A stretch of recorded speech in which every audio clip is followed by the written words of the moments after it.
Diane in Denmark here. I hope you can see me. I can't see the camera today. It's a glorious spring day in Denmark, and I was just out picking a little posy to take into the house. We've got hyacinths at the moment, which are huacinter, as we call them in Danish. We've also got, let me see, grape hyacinths, which in Danish they call perlehuacinter, which means pearl hyacinths, the little small ones. And then we've got some mini daffodils in the garden. So I was just picking some of those. And we are in the run up to Easter, so you know, this week on my Eden list I have been stocking up with chocolate, marzipan, eggs. That's a very common thing to eat here in Denmark. I haven't got the Easter beer yet, that will be coming, but I just wanted to take you back in time. I mean, I know we are coming up for Easter 2019, but I want to take you back in time. I think it was last year, or maybe the year before. I made a video over at Vibeka's house, you know, my bestie Vibeka, the one who's really good at you know, decorating and crafts, and we showed you how to make a unique Danish Easter craft. It's a unique tradition that we have of sending a secret snowdrop letter. And also in the video you got to see Vibeka's house and some of the Easter things that she's been doing. So anyway, without further ado, I shall roll the video, and all I've got left to say is have a fantastic day. May the spring hygge be with you, and I shall see you on the other side. Okay, bye for now, and let's run that video. Ho ho ho!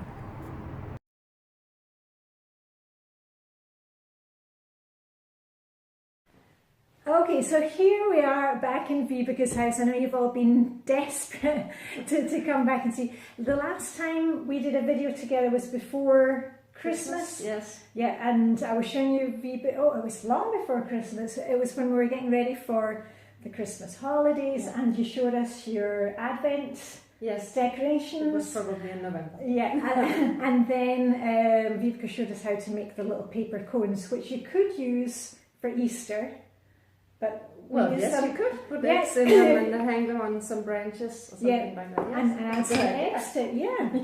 But today Vibeka is going to show us how to make something that is very, very Danish. It's a huge Danish tradition, which is called Gækkebrev.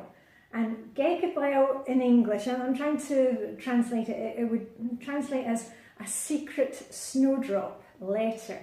And it's something that you send to your family, your friends, cousins.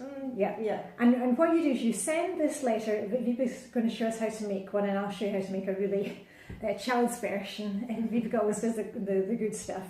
And the idea is that you send it to somebody, and then they have to guess who it's from. You don't write your name. You write a little poem in it, and you put in a wintergæk, which Vibeka's got some from her garden. And these are snowdrops, and if you don't have snowdrops where you are, don't worry, you don't need to add one of those.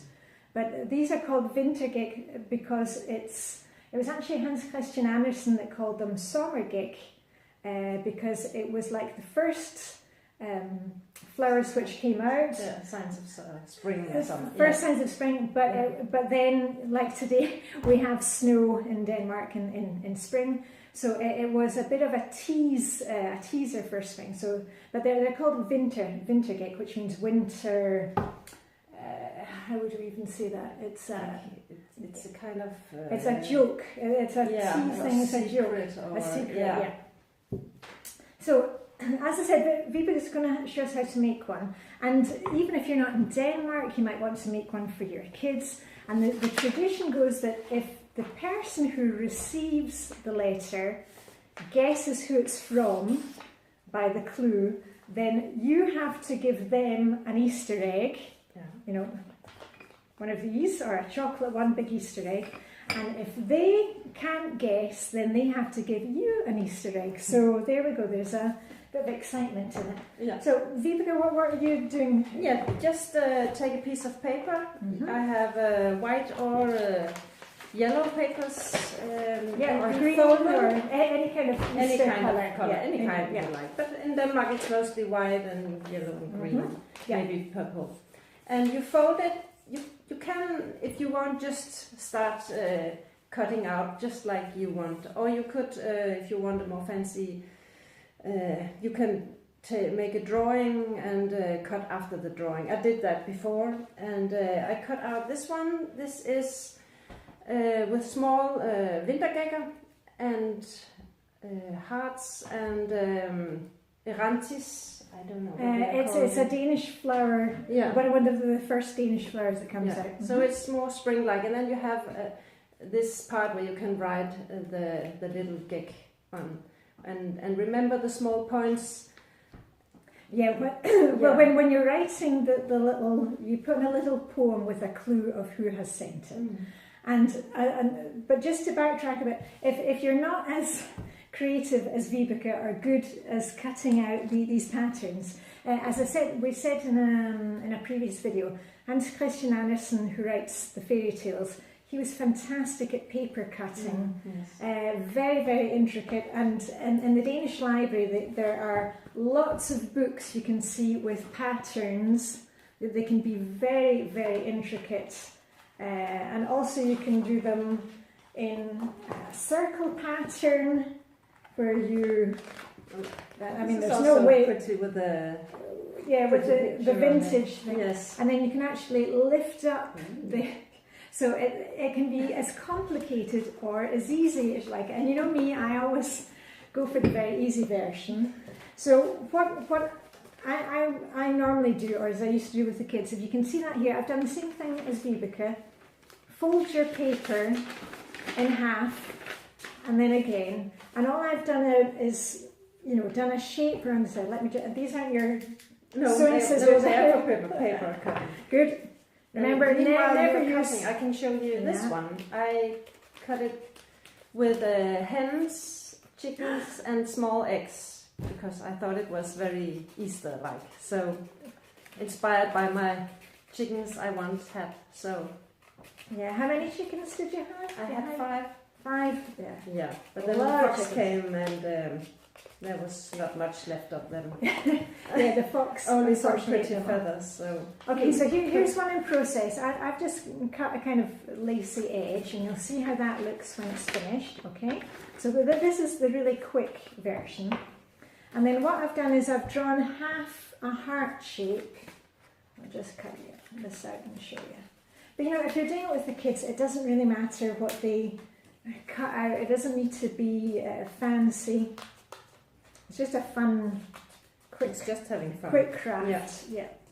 That's a good thing about it. Right, here we are. Okay, so I've done the simple version. That's the professional version over there. No, it's not. It doesn't. Okay. It isn't that bad. And then you see my one has got hearts in it. There we are. Little hearts. And what you can do is, instead of just writing here, you can also take an extra piece of paper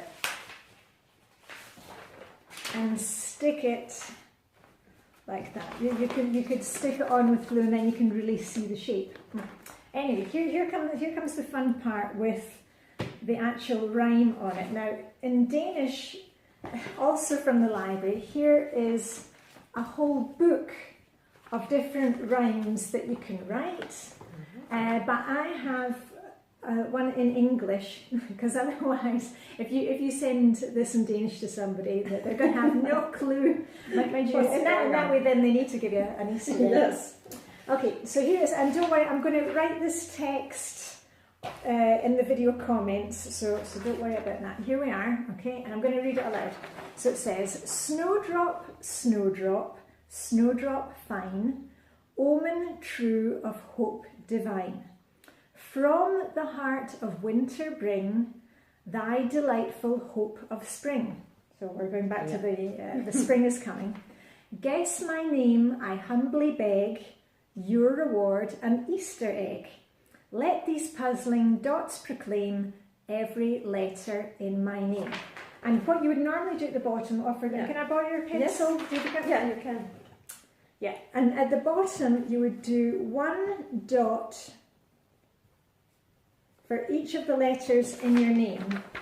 But when the kids were a bit younger, I would try and confuse them, so I'd put like love from mum, or so they couldn't guess who it was. Dot.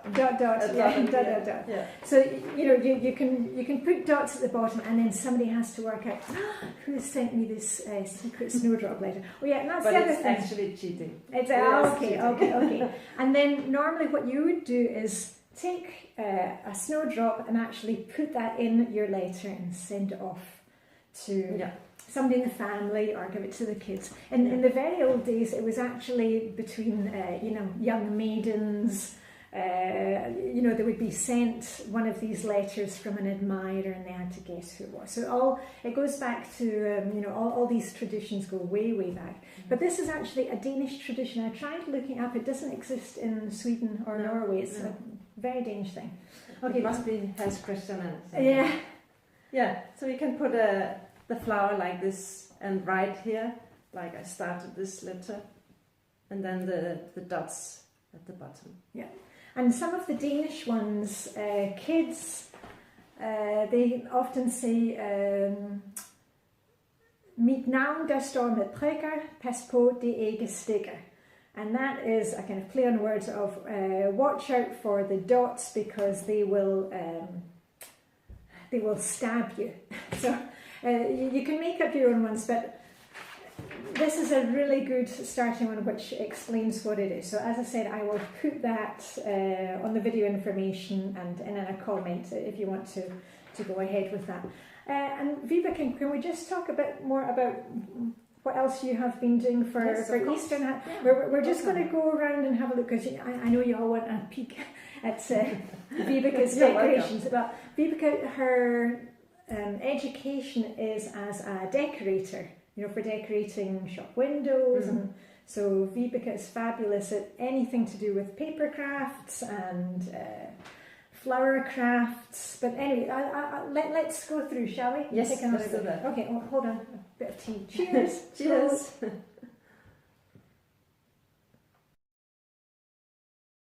Okay, and this is Vibeke's living room. And here we have, hold on, if I go around this way, because it's actually very sunny today. Okay, Vibeke, this is just some branches from the garden.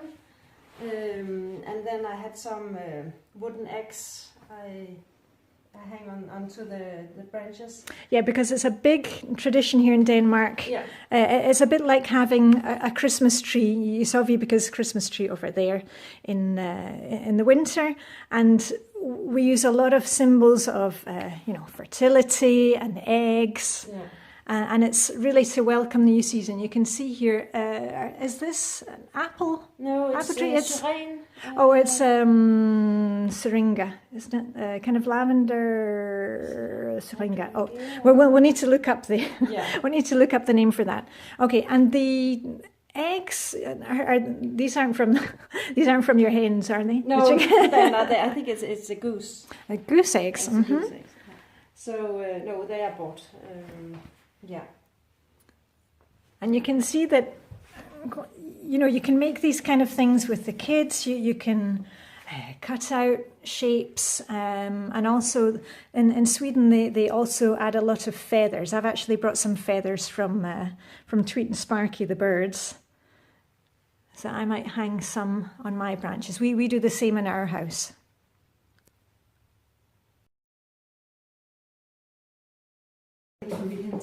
And remember, once you've been doing some Easter crafts, to enjoy perhaps some Easter eggs. Oh, she's pinching one. So we're having a wee cup of tea, and these are the Easter eggs from Anton Berl, who is the Danish marzipan special. And you can see in there. This is your ward, yeah. That's marzipan in there, and then there's a layer of chocolate, and then a hard candy shell. Yum yum. Anyway, we better finish off our finish off our letters.